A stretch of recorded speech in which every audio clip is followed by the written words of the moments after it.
He's a guy that's coming up, trying to prove himself. He's been calling my name for years. Guys don't, what I'm saying, happen, we gonna run it.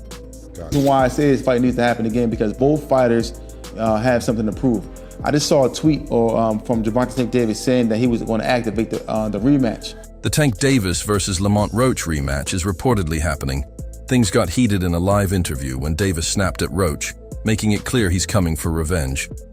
It's part of boxing, Tank said, brushing off the tension. If you look at the whole fight, he was never bothering his eyes before you jabbed him. Before I jabbed him. Even that right hand that, that kind of landed, he kind of rolled with it. But after that, you could see him wipe his eye. And then, right after I hit him with the jab, you could see him wipe his up. The rematch is a huge opportunity for Lamont Roach to prove he can beat a champion, like Tank Davis. Roach has been vocal about wanting the fight as soon as possible.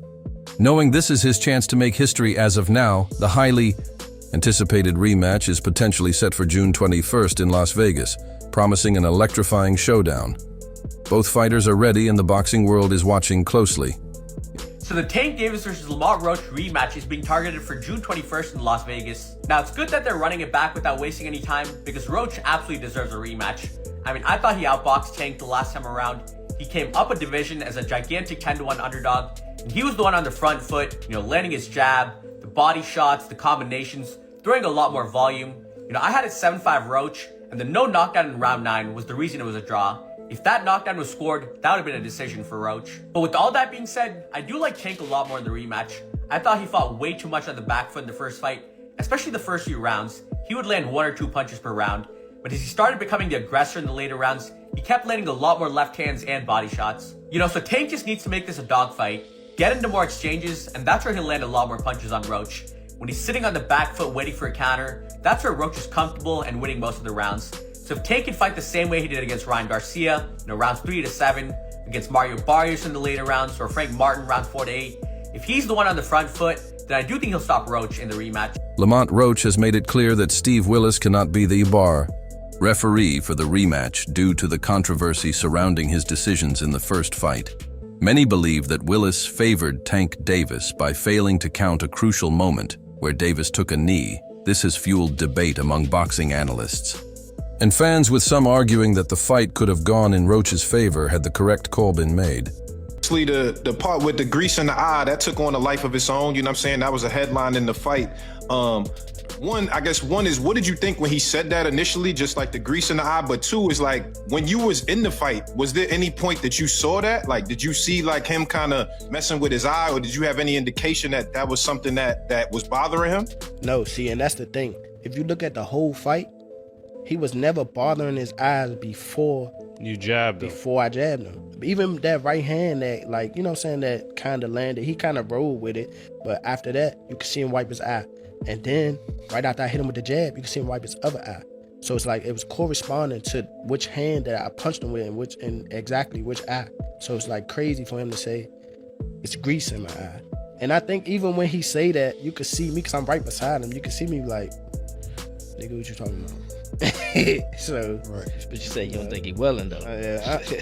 Whatever. See, but who cares? Like, sweat gonna get in your eye, blood gonna get in your eye. Yeah, it don't matter. Spit fucking around and get in your eye. You know what I'm saying? But it's not like you can be like, all right, time out, ref. Hold on, ref. No you can't do that. Right. Would you be cool with Steve Willis doing the next fight? Hell no. He can't do the next fight. No, he can't do the next fight. Right. No. Pops, it's a no? Hell no. Yeah, fuck that nigga. Yeah. You know how many put Coach Ben on him, man. He lucky he ain't running Coach Ben after that fight. But look how many times he fight up though. The knee, him going to the corner to get assistance, like who knows? Not saying that they did any cheating like that, but like he wiped his face with a towel. You can't do that. Right. You can't do none of that. Right. That's a disqualification. You turned your back on the ref after you took a knee. Usually the ref gonna be like, all right, he don't want to fight no more. Fight's off. One of the biggest controversies in the first bout was the moment when Davis took a knee, which was not counted as a knockdown. Many believe that this decision played a significant role in the fight's outcome. The incident has been widely discussed with numerous analysts, questioning why the referee failed to make the correct call. Roach and his camp believe that if the right decision had been made. It could have changed the result of the fight. The rematch between Lamont Roach and Tank Davis is expected to be one of the biggest boxing matches in recent times. Fans are eagerly waiting to see the true outcome of this rivalry and determine who the best fighter truly is.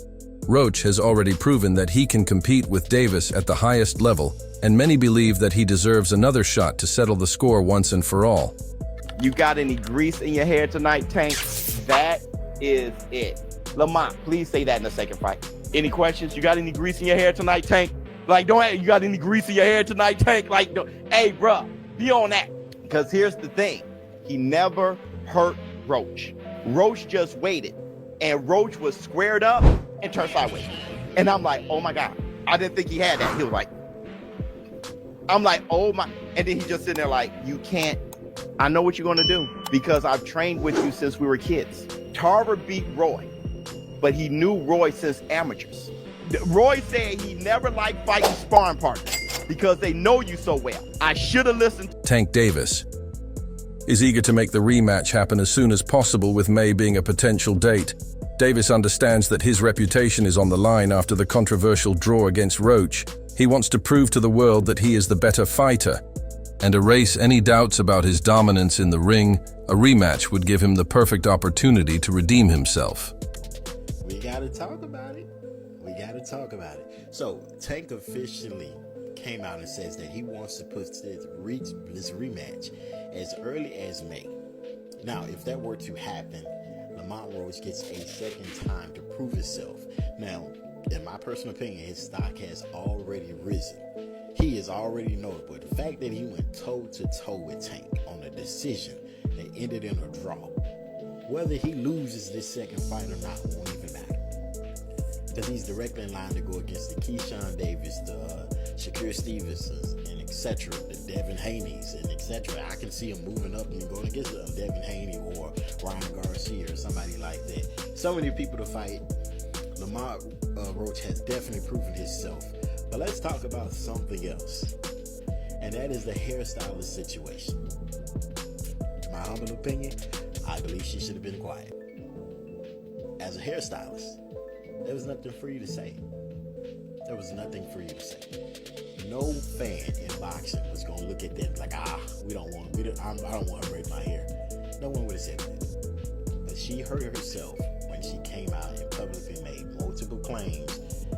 Got all his receipts that no one needed, no one asked for, saying, oh, this had no grease or oil in it. No one cares. Nobody even believes it. Sometimes it's best to remain quiet. But you guys let me know in the comments. Should she have remained quiet, or should she have did what she did, which is spoke up? You let me know. Before the fight, many fans and analysts did not realize just how good Lamont Roach was. However, his performance against Davis changed that perception entirely. I expected to see a knockout. I expected to see it come at the hands of Gervonta Tank Davis against a dude that I thought was undersized, that I thought was not on the same level. And my God, was I wrong. So I thought it was apropos that on this particular day, more than a week after Lamont Roach showed up at the Barclays Center in Brooklyn, New York, and let everybody know, yo, I'm no joke either. Y'all don't know who the hell I am. I'm here to reintroduce him to the world. A guy that many believe should be the lightweight champion of the world in the sport of boxing, the one and only Lamont Roach. Roach's ability to go toe-to-toe with one of boxing's most feared punchers has made him a rising star in the sport. Stephen A. Smith, a well-known sports commentator, admitted that he underestimated Lamont Roach. He stated that he expected Davis to secure a knockout victory, but was surprised by Roach's resilience and skill. That next game, what do you do that you didn't do the first time? Is that a valid question? Well, I don't know if he pitched a shutout, but he definitely fought a perfect game. Perfect fight for him. For that fight, right? So above and beyond what we've ever seen from him, something that people who knew him and knew him personally knew that he has that in him, but being able to do it on the big stage underneath those lights, that's a whole different thing. He was able to do it. You know, it was packed in there. It was 19,000. I was in the room. I mean, they were literally booing him when he was on the Megatron above the ring. So for him to walk into hostile territory, perform the way that he performed from beginning to end, I mean, I tip my hat. It was amazing. But in terms of pitching a shutout, I don't agree. It was a very, very close fight. No, but what I mean by it is the perfect fight. Can he elevate from that? Yeah. No, I absolutely understand. So in terms of can he elevate his performance? Yes and no. I don't think he can do anything that he was, once he really found his rhythm, better, because I think that was literally his catch and shoot, his rolling, his ability to catch those punches, his mindset when he did get touched, his ability to walk through. But I think he could be a little smarter in the way that he cuts off the quadrants of a 12-rounder.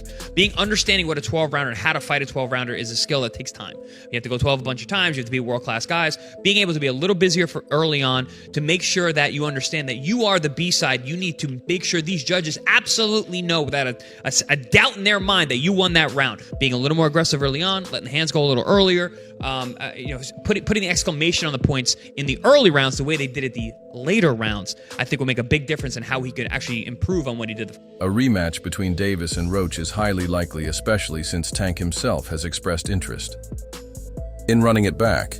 However, it is uncertain whether this will be Davis's next fight. He has other potential opponents on his list and may choose to face someone else before giving Roach another shot. Nonetheless, fans are pushing for the rematch to happen as soon as possible. The team right back. I'm believing him. I didn't see him hurt or anything like that. I get that part. I saw him hurt when he got popped with a counter from Lamont Roach and he stumbled backwards because he got hit with a shot while throwing a punch in an earlier round. So I'm certainly not going to do that. Here's the important point to mention. All of us got to stand down and give Lamont Roach an apology. I thought that brother was going to get beat down because I saw a dude that was a bantamweight champion. I said, why are you moving up to fight this guy? Why is Gervonta Davis taking this fight? This guy's too small. What the hell is going on? He was a featherweight champion. You're a lightweight. What the hell is going on? Why would you take that fight? I didn't understand it. What I didn't know is that once Lamont Roach stepped into the ring, he would be the bigger fighter. What I didn't know is that once he was in the ring and he looked like the bigger fighter, he fought like the bigger fighter because, ladies and gentlemen, from opening bell, he walked right to Gervonta Davis. Walked right to him and stayed in his face all night long. If he backed up at all, ladies and gentlemen, it was 5% of the time. Smith acknowledged that the boxing world owes Roach an apology for doubting him. This recognition from a respected analyst further proves how impressive Roach's performance was.